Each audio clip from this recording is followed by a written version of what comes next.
I was driving by this little bay and it's full of seals.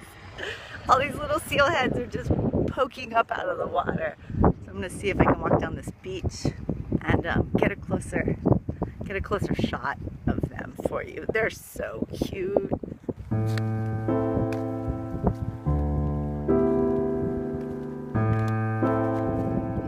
Climbing in flip-flops.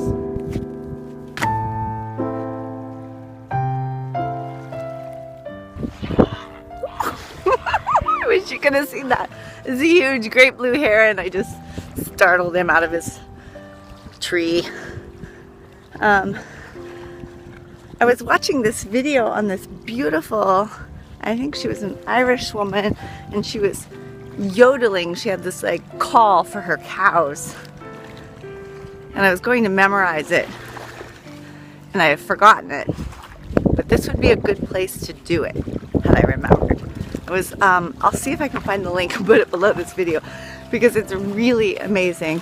I listened to it way too many times to use the excuse that I've forgotten it. But if I could remember how it started, I might be able to remember it, but we'll see. I'm gonna call to them anyway. I'm thinking.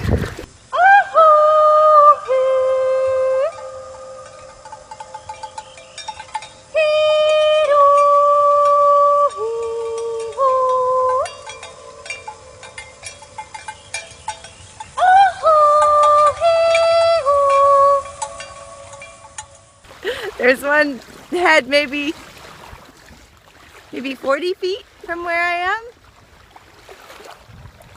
What's that, like 33 meters for you guys using the metric system?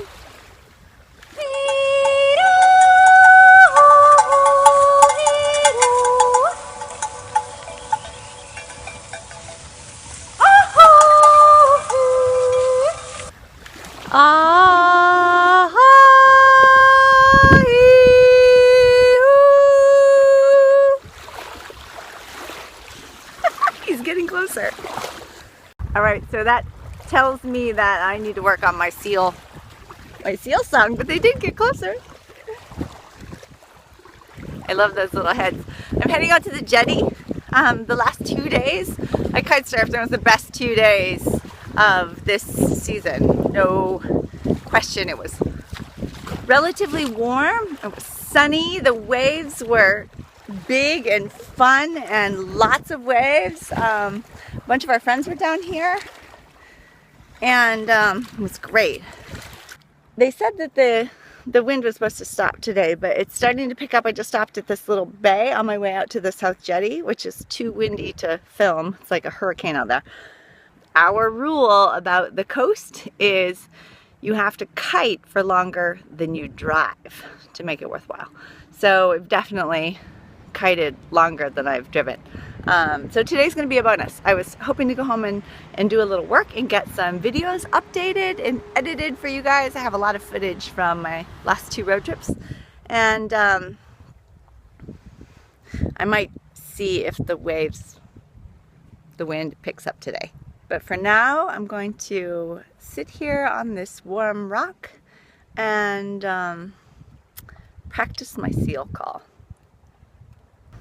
I just got off the water, and this was the best day all year I've been out in the ocean kite surfing. It was so nice. The water was warm.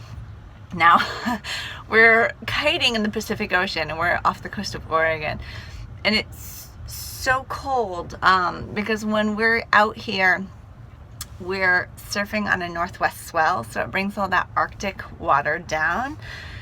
But for some reason, I don't know, there must be a little bit of a south swell coming in. The south swell brings the warm water up from like California. And so the water was relatively warm. Now I'm wearing a 5 mil wetsuit, so take that with a grain of advice, or a grain of salt.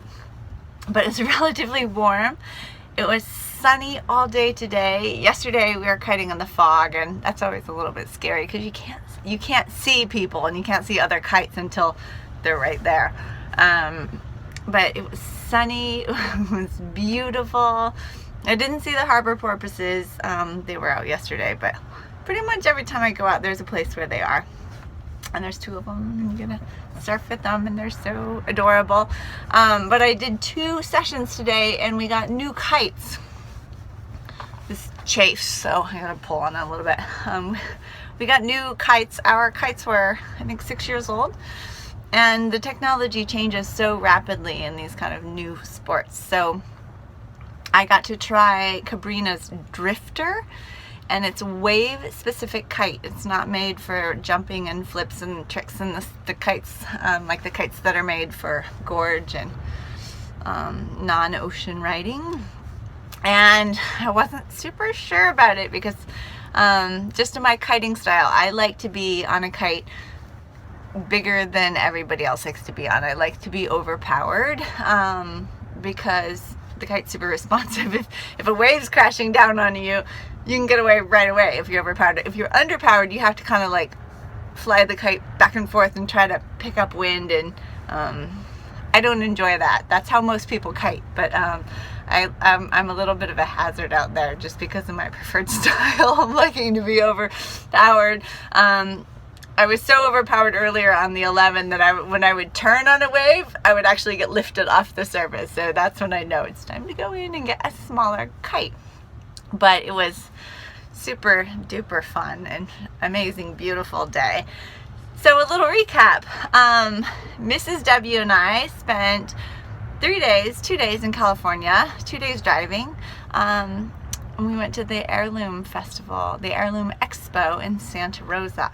And I'll put a link below here. A fabulous, fabulous, fabulous event for people that are interested in food and whole food, sustainable farming, permaculture, all of that sort of thing. And we left Santa Rosa, I want to say maybe like quarter till 8, quarter till 9.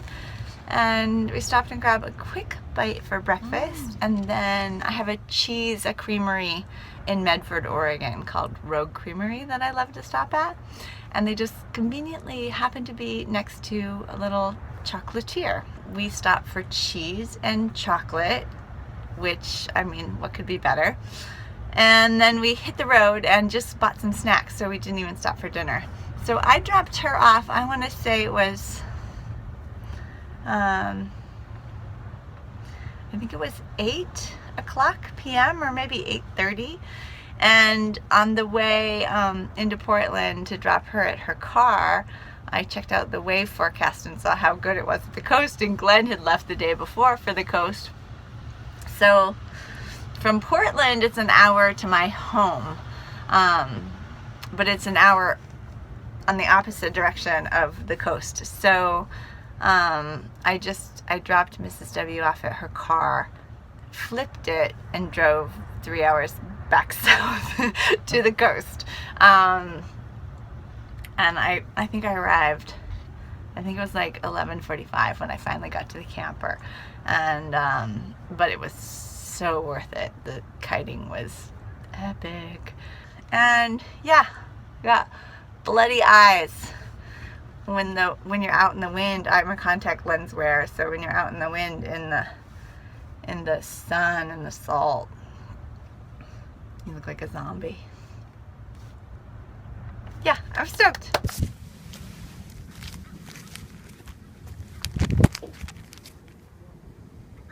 Do you see this little thing? This little seedling? This tiny baby tree? It's going to be a giant sequoia. We're here at the Oregon coast, and Sequoia National Park is along the coast. And at one time, these forests were full of them, but no more. Thankfully, they've preserved them in Northern California.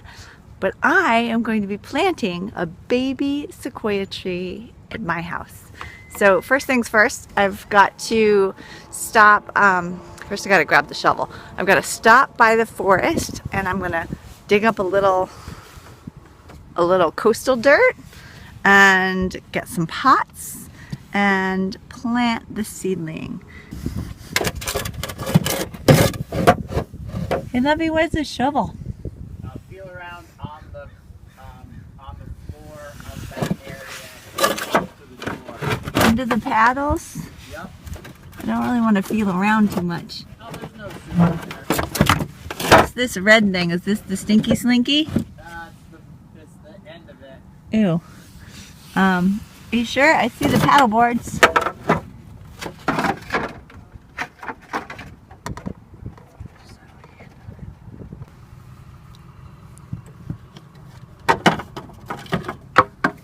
Paddle.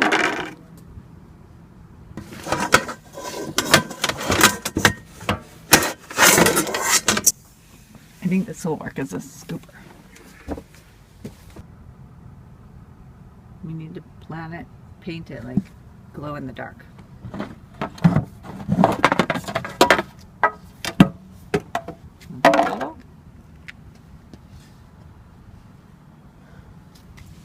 I couldn't find the shovel, so I got a metal bowl. The forest floor here is so rich in humus that and sand, but if I go inland just a little bit, it's so rich in humus that I can scoop with this bowl no problem. And I've got a plastic bag. I'm gonna swing by the nursery and see if I can get a couple fabric pots. We learned about fabric pots and how beneficial they are compared to plastic pots, because plastic pots, when the roots hit the plastic, they start spinning and then the plant gets root bound. But the fabric pots, the roots grow into the fabric and then they get pruned by the air. They just stop growing. So it's more beneficial for a tree. And these guys need to be planted in a pot for the first, I don't know how long, until they're like, what was it? Did it say 4 feet? No, not 4 feet tall. Maybe a foot tall. All right, heading home. So Glenn and I unfortunately are in separate cars, which is a bummer because it's a 4-hour drive. It's always nice to have company, but that's what podcasts are for. Okay, so I need to find a good place that's not by a road, a major road, and get some nice loamy, humusy, coastal soil for my baby trees. So we're at the casino camping. Not picturesque or ideal, but they do free camping here on the Oregon coast. And all of our camping spots, we've always had these little pull-offs and these little back roads and stuff. They're far. They're, you know, it takes us 25 minutes or so at night. And this is like minutes from where we surf. So they do give you free coffee too if you're so inclined. We're too snobby. Well, Glenn's too snobby. I'm a tea drinker. But yeah. So heading home. This is one of the most beautiful drives. I had to pull over to show you guys this Gymnopedie. I don't even know what it is. This overland vehicle that is super cool. They had a mountain bike on the back. It looks super rad. Not great gas mileage. Okay, so I pulled off on Rose Hill Road. I'm gonna go up and find some dirt.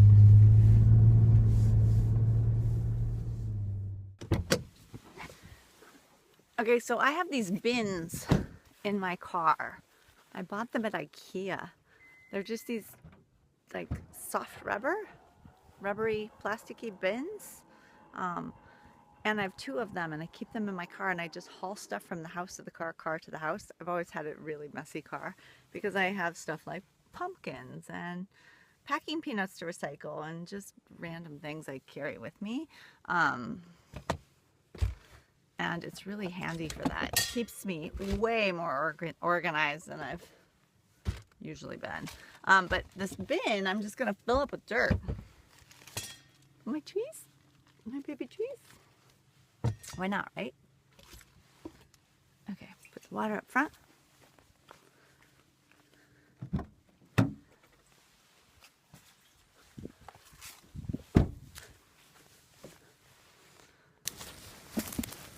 You can feel how loamy and squishy this soil is, even when they've cleared it here.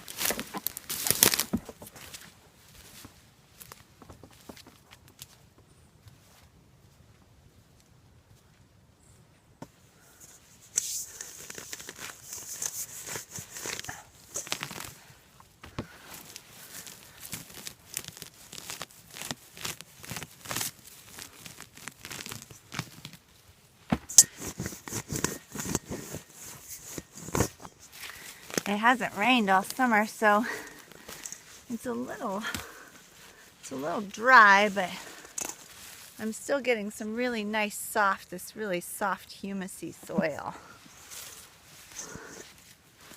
This is a good spot. Metal bowls are better than plastic bowls. You can dig with them. That took me about 5 minutes, and I think it's gonna give my baby sequoia trees a way better head start. A little bit of their coastal happiness. And I dug up a little extra. If I don't end up using it all, I'll just put it in my compost. I like to seed my compost with various organisms that live elsewhere. You never know. Especially in a place this beautiful.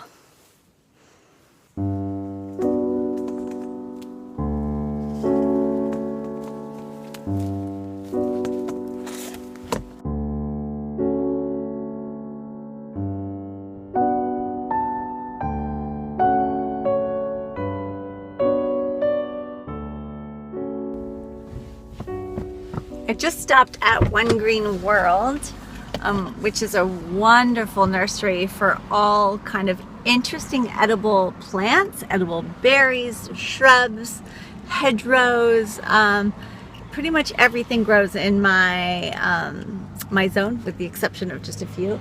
But it's a nursery that sells bare stock, so their fruit trees won't be ready for a few more months.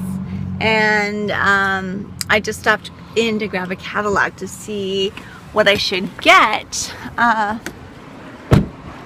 for my permaculture deer fence that I'm going to be planting.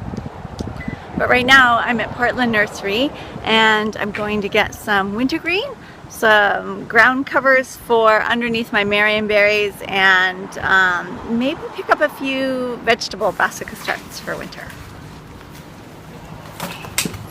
Well, I did what I've always done at Portland Nursery, and I went a little bit crazy.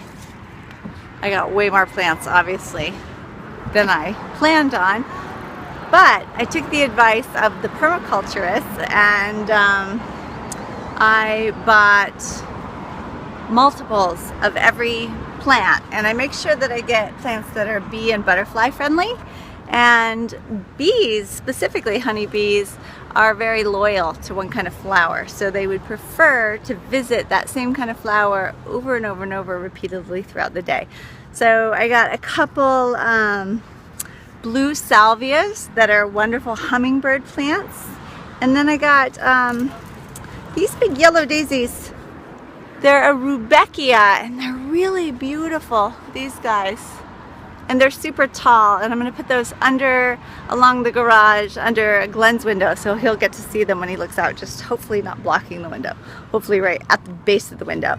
And then I got some natives. I got some native violets for a shady spot in my garden, and some vegetable starts.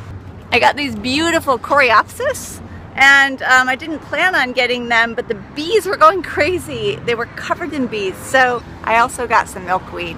So milkweed monarchs do come into my garden, and it's just something that we don't see around here in Oregon. And so I got 3 milkweed plants, which the bees also love. And just now, while I was digging around in my car, I found a Wrangler star, the coveted Wrangler star pencil. It's mine now. One of the perks of driving Mrs. Wrangler star to California, I guess.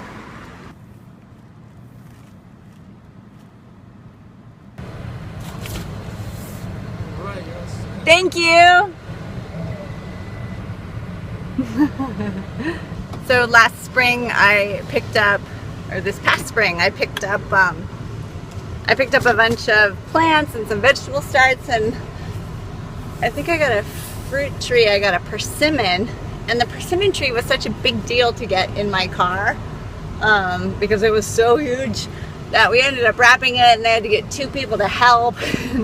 So I had bought some compost and forgot it, because you have to go to a special loading place to get it. So the Portland Nursery, I told them my story and I had changed banks and I had my credit card bill there printed out for months on my desk, and then I cleaned my desk and I don't know what happened to it. Anyway, they just gave me a third bag, which was really, really nice.